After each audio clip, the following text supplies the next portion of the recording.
Ladies and gentlemen, welcome to sqadia.com. My name is Muhammad Osama, and today we are talking about presenting research findings in medical statistics.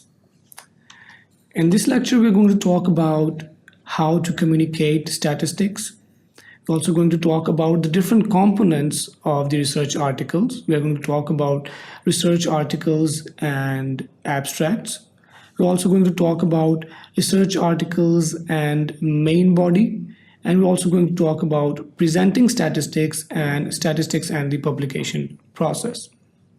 Starting off with the communicating statistics, we're going to talk about formats of presenting results.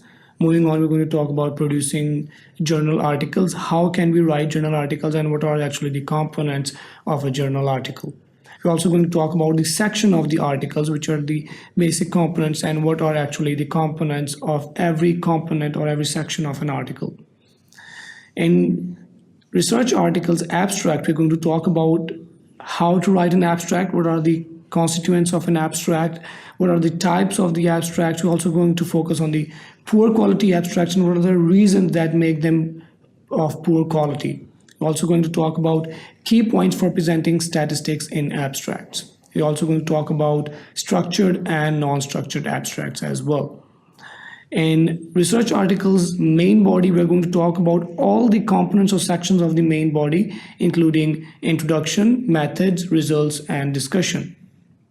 In presenting statistics, we're going to talk about how to present the statistical component of your research or the analysis in your study or in your article.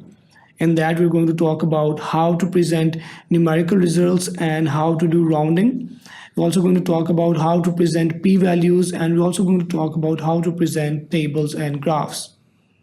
In the last section, in which we're going to talk about statistics and the publication process, we're going to talk about research guidelines and statistical review and manuscript rejection processes. We're also going to talk about common causes for rejection of a manuscript by the journal. That's all about this lecture, and keep on watching sqadia.com for more detail on these components and these lectures. Thank you very much.